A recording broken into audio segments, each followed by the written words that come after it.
You're listening to The Pump Fake.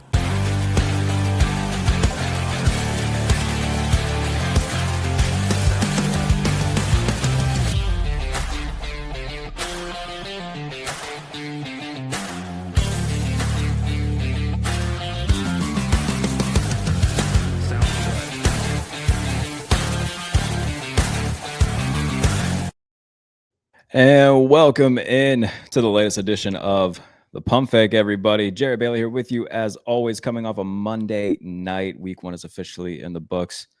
The Minnesota Vikings coming back. That was the theme of Week 1, by the way. Comebacks around the NFL. And we're going to talk about the Monday night comeback featuring my good friend, Arif Hasan from Wide Left. It's good to see you, buddy. Hey, man. Hey, it's good to see you, too. Thanks for hopping on. I did want to say this, throughout the last year or so, more so over the past few months, because we knew JJ was going to be the guy in Minnesota. I was skeptical just because, all right, we've never seen this guy in, an NFL game. The Vikings seemed to really catch lightning in a bottle last year with Sam Darnold, won 14 games. It just felt like there was going to be some natural regression there. And even coming out, like, I'm not going to pretend that I watched every snap of JJ McCarthy's Michigan career, but I feel like I saw enough where I was like, good game manager there with Michigan, but wasn't asked to do a whole lot. I didn't know how it was going to translate with the Vikings, but man alive, if he didn't make me a believer in his debut with his performance in the fourth quarter alone. 3 total touchdowns to help lead the Vikings to a comeback win over the Chicago Bears. Talk to me about what you think about JJ, and then we'll dive into the game as a whole. Yeah, no, he was somebody that I had, I was experiencing a lot of uncertainty trying to figure out, right? I was doing these radio hits, I was on podcasts, and people would be like, well, which we expect from him? And I was like, I don't know. I can't answer that question for you. He was a pretty difficult one to figure out, not just because, like you said, he had very limited reps at Michigan. They didn't ask him to do a lot. And personally, for me, that kind of bumped him down further the board from where then the Vikings drafted him. But on top of that, obviously missing the rookie year, huge changes in the way that he played just in the preseason versus what he did in college.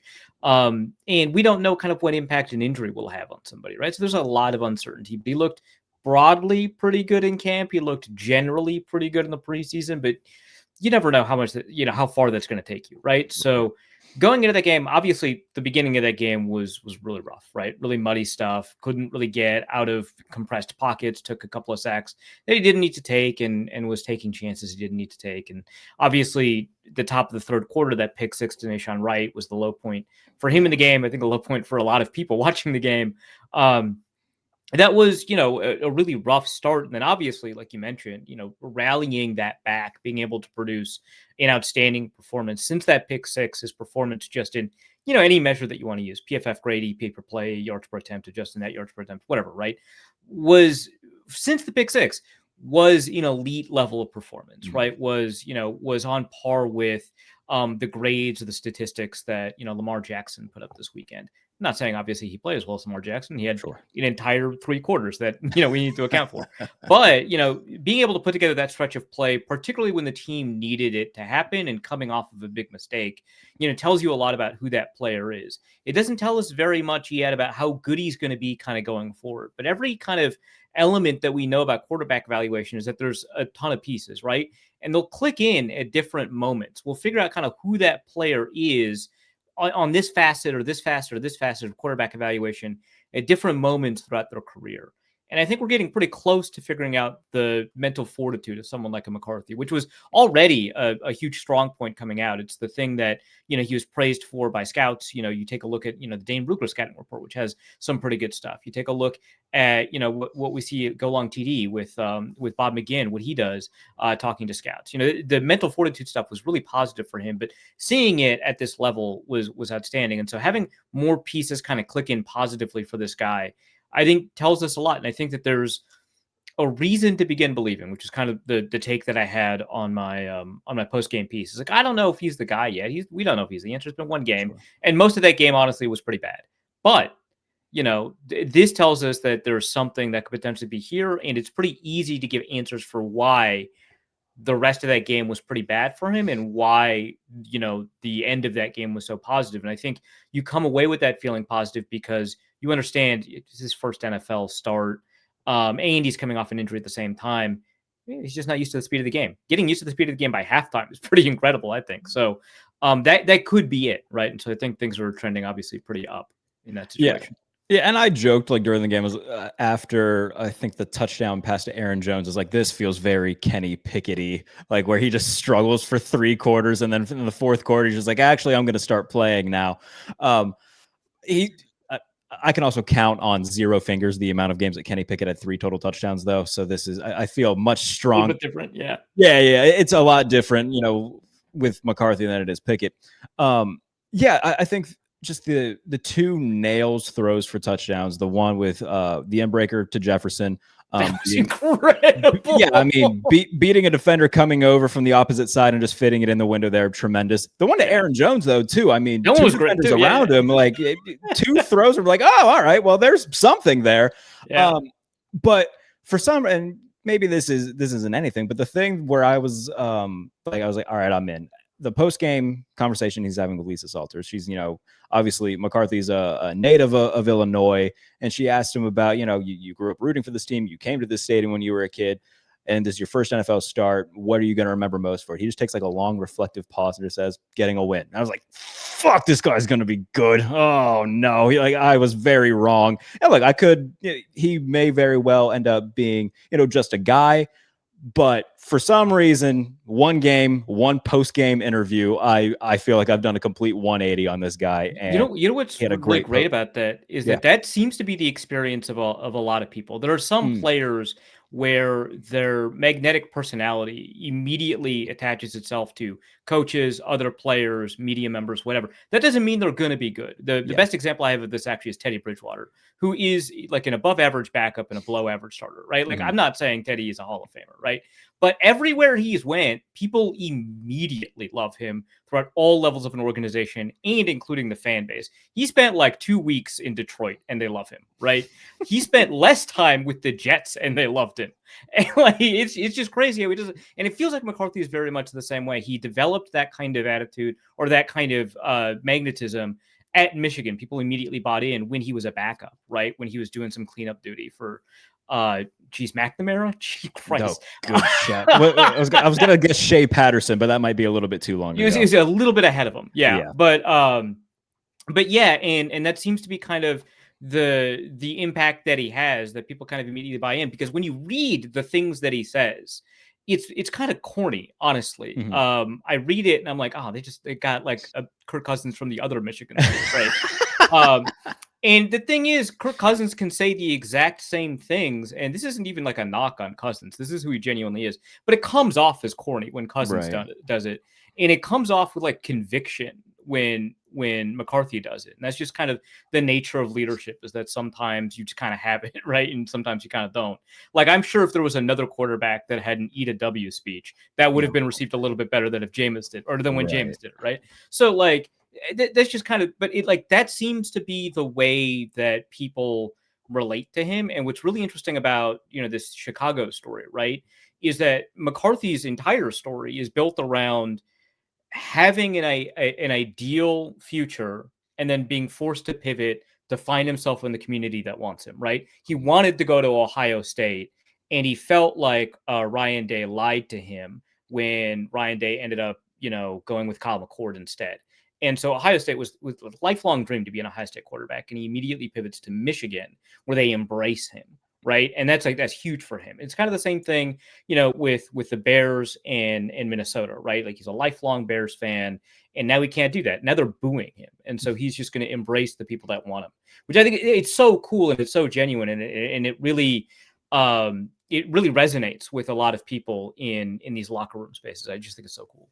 What's the story? He wears eye black before every game, but he didn't against Ohio State because he wanted Ryan Day to be able to look him in the eye after he kicked his ass. I was like, God damn, all right, yeah. But can you imagine if Kirk Cousins told that story? You'd be like, yeah.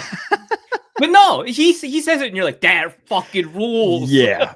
And I think that's the biggest summary that I have of JJ McCarthy over the last 24 hours. Like, he fucking rules. Like, I've come around completely 180 on him. But let's talk about the other side of this right now, because you brought up Go Long, and our mutual buddy Ty Dunn did a really good 3-part expose on everything that went down last year in Chicago with Caleb Williams and that coaching staff. And everybody, I implore you to go read it and go subscribe to Go Long. It's a great Substack, and everybody should support Ty.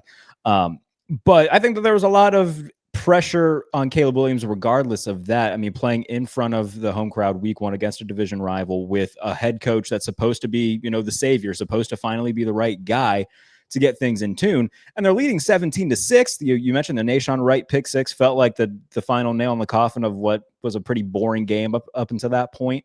And then things just go awry. The Vikings score 21 unanswered, and they lose by 3. And now you're 0-1 after you probably should be 1-0. And there's already going to be fans who are like, man, like maybe he just isn't the guy. Yeah, and I would understand, fans having that sentiment. I think that, reasonably rationally, you should wait a little bit longer. But I understand, of course, yes, absolutely, where that comes from, right? And I think that the way that they lost is a big part of that, right? Like, okay, Caleb has a good game, but then suddenly your special teams give up like a touchdown, and your defense kind of screws something. Like, there are ways for that game to kind of fritter away from a quarterback where you don't come away feeling bad about the quarterback. But although the Bears defense did falter in pretty significant ways to allow 21 points in the fourth quarter, you do feel like Caleb Williams really screwed a lot of this up after that really explosive first drive, which I think a lot of people were really excited about. You don't really end up with much more. You have 3 more points in the first half, and then you've got 7 in the third quarter going the other way, so it's not an offensive score. And then you've got 7 at the very end. I'm not going to call it garbage time because I brought it within 1 score, and there was some tension about the 2-minute, but it's as close as you can kind of get to garbage time. The Vikings probably should have played that one a little bit tighter.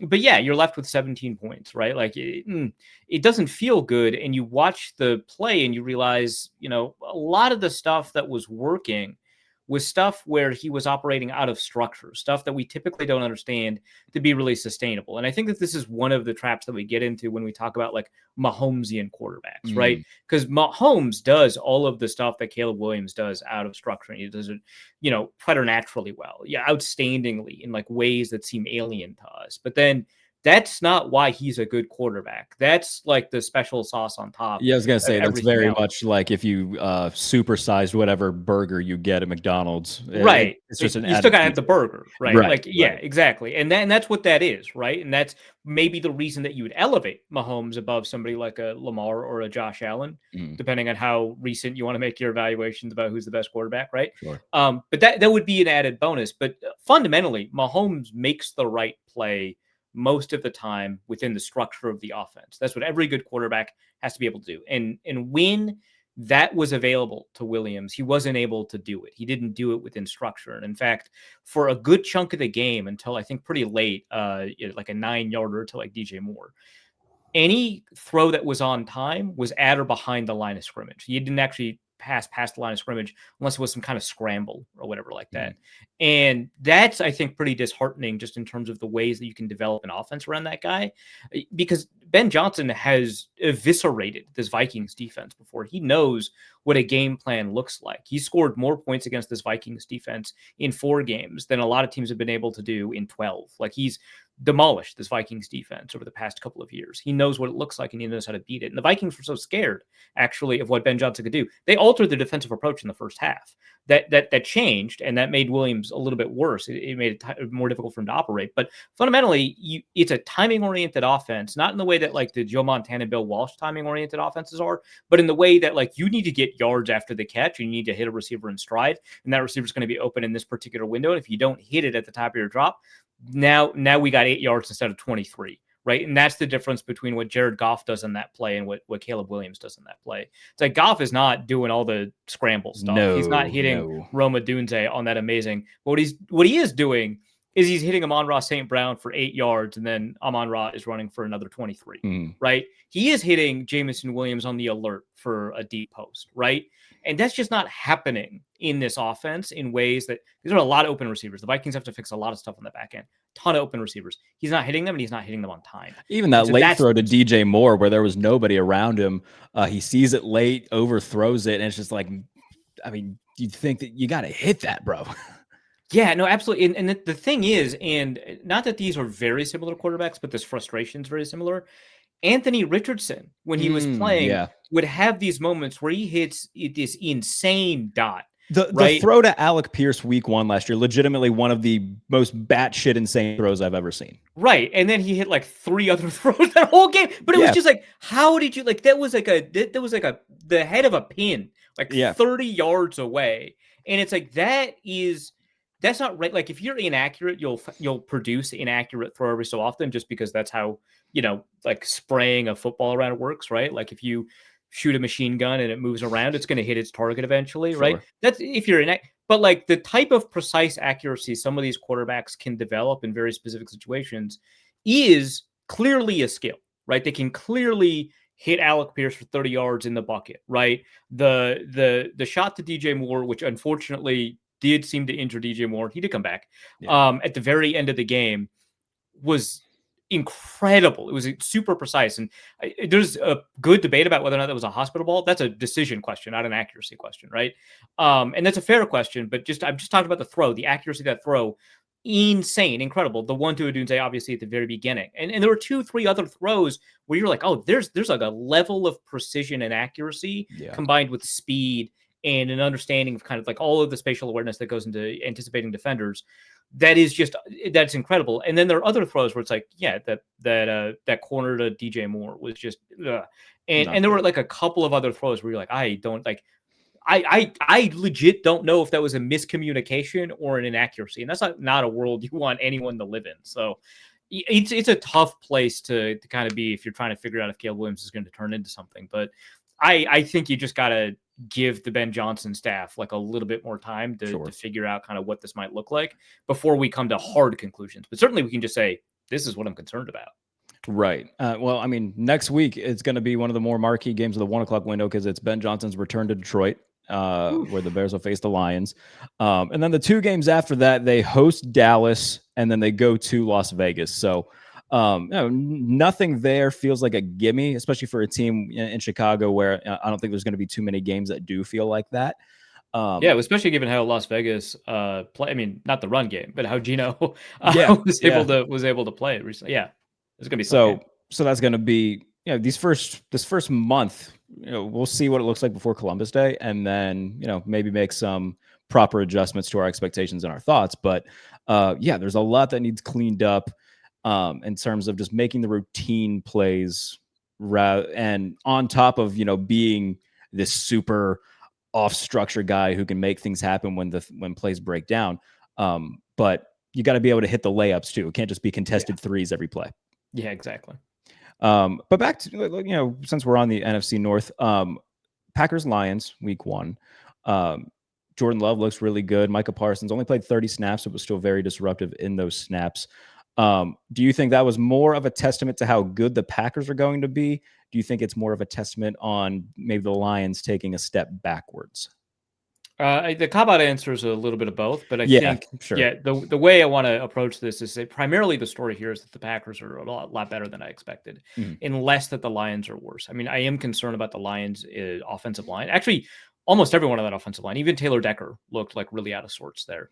But they've got an interior, an almost entirely new interior, and that's a concern. And that's fair. That's kind of where I want to locate my concerns. But Aiden Hutchinson didn't look good. Mind you, Zach Tom is an outstanding right tackle, but even when he wasn't up against Zach Tom, he wasn't looking that great. So I've got concerns, right? But I think primarily the Packers looked really outstanding. And I'm a guy that thinks that it's way too easy to be tricked by Jordan Love because he has really high highs and really lows. He hasn't ever had a season where he hasn't had both of those appear.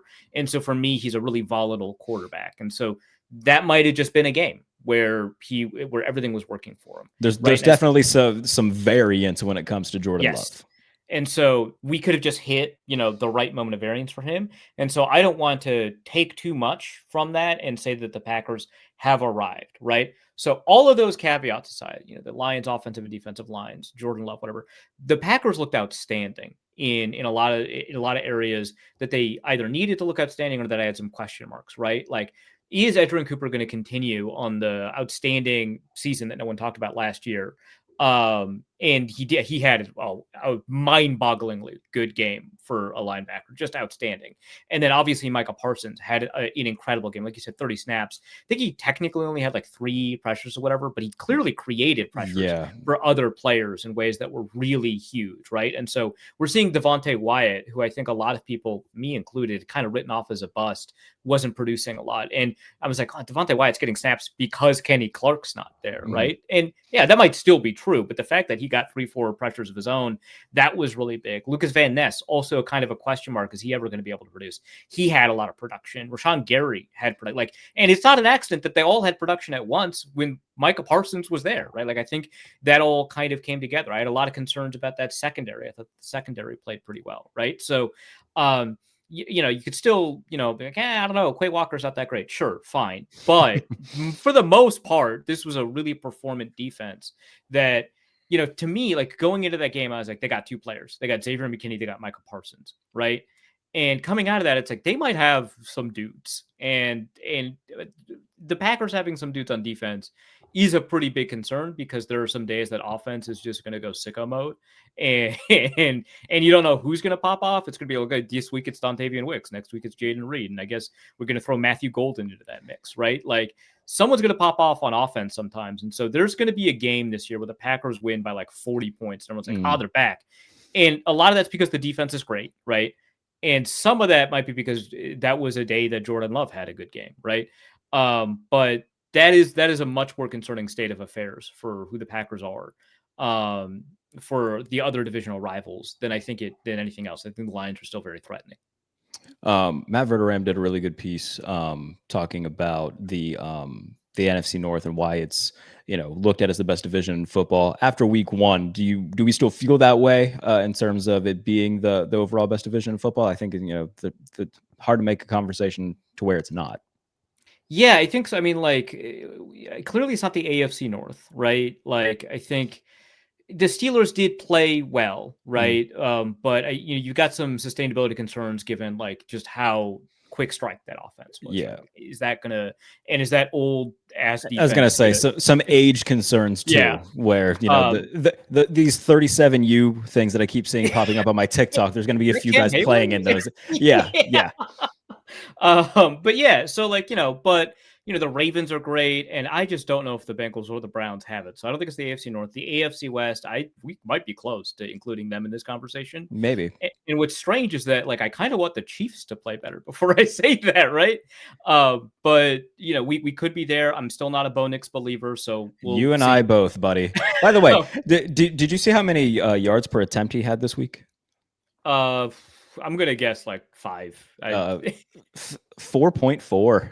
4.4. 4.4. His yards per attempt was his ADOT. That's great.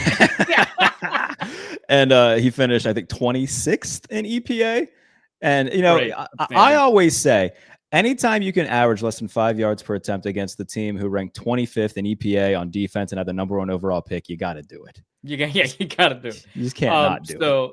So I mean, and the Chargers look fantastic. So I guess I don't want to say it's by default, but yeah, you would say the NFC North. I mean, maybe the Cowboys. Maybe Dak Prescott keeps playing that well, and they can count the NFC East. That Dak Prescott game, you look at the box score and it's all right, but watching that back, I was like, oh my god, Dak! This might have been secretly the best quarterback performance. Maybe not, because we had some outstanding, but it was that's a candidate for I was gonna say certainly a top 5 performance from this week in terms of just the things and we had nuts performances this week, so that's saying a lot.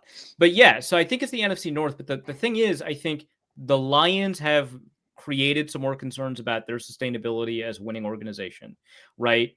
The Bears are not maybe taking the step we expect, and I think it's very reasonable to be concerned about the first half of that Vikings game and trying to figure out is that a team that's going to continue to threaten the way that they did last year? I mean, you get the Vikings into a 1-score game, you're probably going to lose, right? That seems to be the deal. But you get it by 10 points, and now you're golden, right? So you got to do that and then hold on to it for a little bit, and then you probably have the Vikings wrapped up. So it's a weaker NFC North coming out of this weekend than I thought, but probably not enough for us to kind of dethrone them as heading into the week. I think everyone agreed that they were probably the best division. I don't think we've seen anything to dethrone that yet, but we've got maybe 3 divisions that have some arguments to say, hey, did you check out the Chargers?